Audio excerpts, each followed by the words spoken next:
리틀 도서관 책 먹방 책 맛보기. 저는 밥도 먹고 책도 먹습니다. 그래야 몸도 마음도 정신도 영혼도 잘하니까요. 저는 도서관을 참 좋아했습니다. 20년 전쯤의 공공도서관은 요즘처럼 쾌적하지 못했습니다. 난방이 되지 않았던 그 당시에는 도서관을 찾는 사람들이 그다지 많지 않았습니다. 그때 햇살을 등에 일 수 있는 자리를 차지하고 앉아 고즈넉하게 저만의 세계를 구축하는 것은 설렘이었습니다. 그 설렘 때문에 도서관 가기를 즐겼습니다. 요즘은 코로나 때문에 도서관에서 책을 읽을 수 없습니다. 지난 주말 체육공원 운동장 주차장에 차를 세우고 그 안에서 책을 읽었습니다. 가을 햇살을 담뿍 받은 차 안이 따뜻해졌습니다. 차 안은 훌륭한 도서관이 되었습니다. 가끔 고개를 들고 반짝이는 단풍을 바라보다가 창문을 내려 가을 향기를 음미하기도 했습니다. 뜨거운 커피와 달콤한 쿠키가 기운을 북돋워 주었습니다. 독서를 향유하기에 참 좋은 도서관이었습니다. 멋진 도서관에서 멋진 신세계에 빨려들었습니다. 이번에 책 맛보기 할 책은 올더스 헉슬리의 멋진 신세계입니다.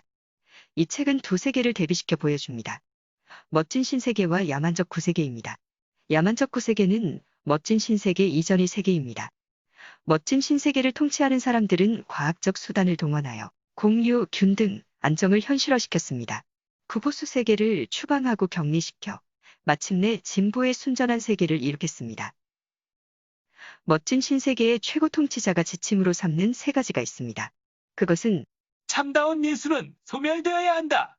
더 이상의 과학은 거부되어야 한다. 신을 믿는 종교는 사라져야 한다. 그것입니다. 공유, 균 등 안정의 완벽한 신세계를 구축하고 유지하기 위해서는 인간이 구세계와 똑같이 각양각색으로 태어나면 관리가 수월하지 않습니다.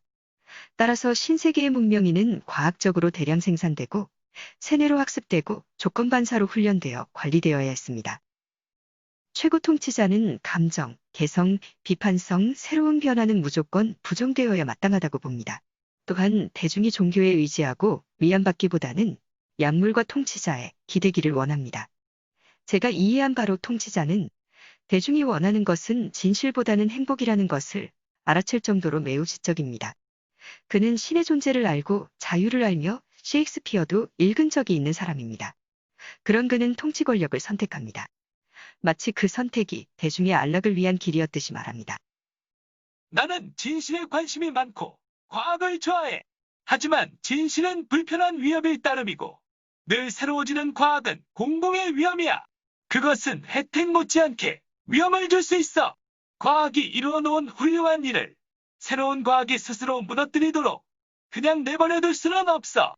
그렇기 때문에 과학의 연구 범위를 치밀하게 제한하고 용이 주도하게 관리해야 하지. 그는 더 이상의 과학적 진보를 거부함으로써 또 자신이 신적인 존재를 대신함으로써 자연스럽게 변화를 용인하지 않는 보수의 세계로 진입하게 됩니다. 야만적 구세계를 대표하는 인물인 존은 대량 생산된 인조인간이 아닙니다. 어머니 뱃속에서 태어났습니다. 그는 셰익스피어 책을 좋아하며 자라왔습니다. 셰익스피어를 통해 사랑, 갈등, 눈물, 운명 등에 대해 유식한 그는 통치자를 향해 불행해질 권리를 요구합니다. 난 불편한 편이 더 좋아요. 난 안락함을 원하지 않습니다. 나는 신을 원하고, 시를 원하고, 위험한 도전을 원하고, 자유를 원하고, 그리고 선을 원합니다. 나는 죄악을 원합니다. 늙어 추악한 몰골이 되고, 불치병과 암에 시달리고, 배고파 질 것을 걱정하고, 온갖 벌레들과 싸우고, 전염병을 두려워하고, 알 수 없는 이유로 괴로워하는 등등. 그런 모든 것들을 요구합니다. 문명세계 흥미거리로 전락한 야만인 존은 문명세계에서 끝내 자유를 찾지 못하자 스스로 목숨을 끊고 맙니다.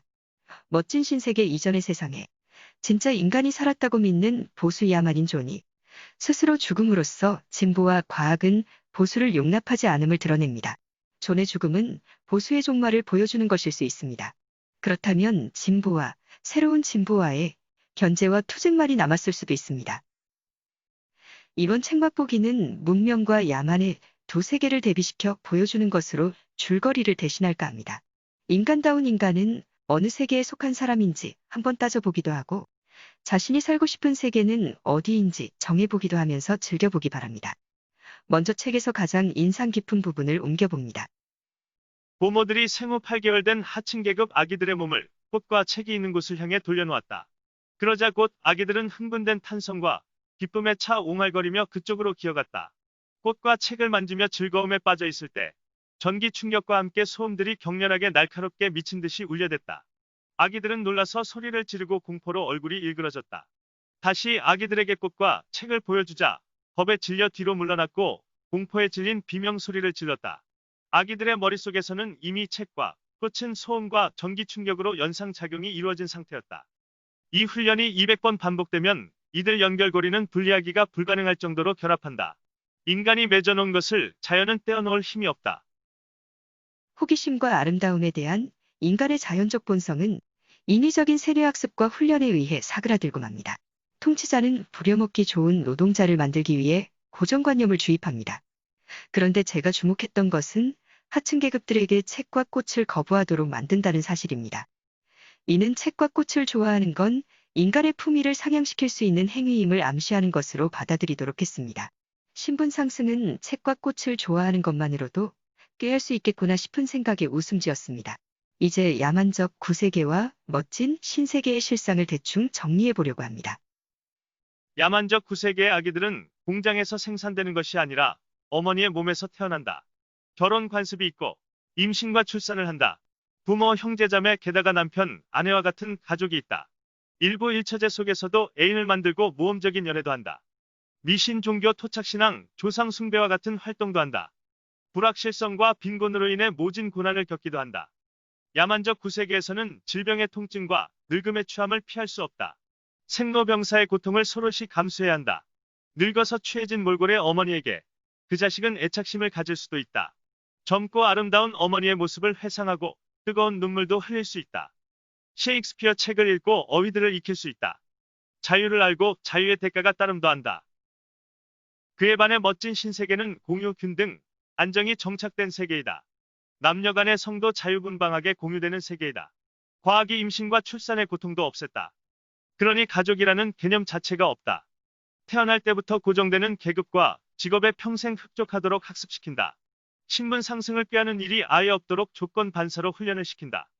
그들은 모두가 잘 살고 안전하고 전혀 병을 앓지 않고 죽음을 두려워하지 않고 늙는다는 것에 대해 모르기 때문에 즐겁다. 고민이 생기거나 불안한 마음이 들 때 먹으면 행복한 기분을 느끼게 해주는 소마라는 약도 있다. 멋진 신세계에서 셰익스피어의 책은 금서이다. 통치자는 법을 만들고 깨뜨릴 권리가 있다. 불행한 사람은 없다. 경쟁도 없다. 살아있는 동안 모두가 행복한 세계이다. 모두가 행복하다는 말은 5살 무렵부터 매일 밤 150회씩 반복해서 들어야 한다. 수면 중에는 마음을 진정시키는 목소리를 항상 들을 수 있다. 그 소리만 들려주면 흥분을 가라앉힐 수 있다. 길이 잘든 착한 동물처럼 되어줄 수 있다. 하지만 100% 완벽한 세계는 존재하지 않습니다. 호기심을 품은 두 인물이 나타납니다. 최상층 알파 계급 내에서 열등감을 갖게 된 심리학자 버나드와 우월감을 갖게 된 감정공학자 헬름홀츠가 그들입니다. 둘의 공통점은 자신들이 평등에서 벗어나 고립되었다고 생각한다는 점입니다. 버나드는 소마 없이 비참한 자신을 대면하고 싶어 합니다. 조건반사 훈련으로 노예화되지 않은 자유를 원하기도 합니다. 체제에 대항하는 자신의 태도에서 스스로 희열을 느끼기도 합니다. 헬름홀츠는 로미오와 줄리엣 대사를 이해하지 못하는 자신을 알아챕니다. 공유, 균등, 안정의 멋진 신세계를 계속 유지하기 위해서는 호기심, 의심, 회한과 같은 감정을 용납하지 않습니다. 멋진 진보적 신세계에서도 버나드와 헬름홀츠와 같은 새로운 진보적 인물은 나타나게 마련입니다. 진보는 새로운 진보에 의해 견제될 수밖에 없습니다. 더 이상의 진보를 원하지 않는 멋진 신세계의 통치자에 의해 두 사람은 함께 아이슬란드 섬으로 추방되고 맙니다. 신세계의 진보 측은 과학기술 문명 속에서 인간의 행복한 삶이 만들어질 수 있다고 봤습니다. 반면에 구세계의 보수 측은 자연 상태의 생명체로서 자유를 훼손당하지 말아야 인간답게 살 수 있다고 봤습니다. 그런 신세계와 구세계의 소통 불능 문제를 이 책은 제시하지 않을 수도 있지 않을까 라는 생각을 제 마음대로 해보았습니다. 그것보다는 진보가 새로운 진보를 부정하고 추방한다는 사실이 더 핵심적인 문제일 듯 싶었습니다.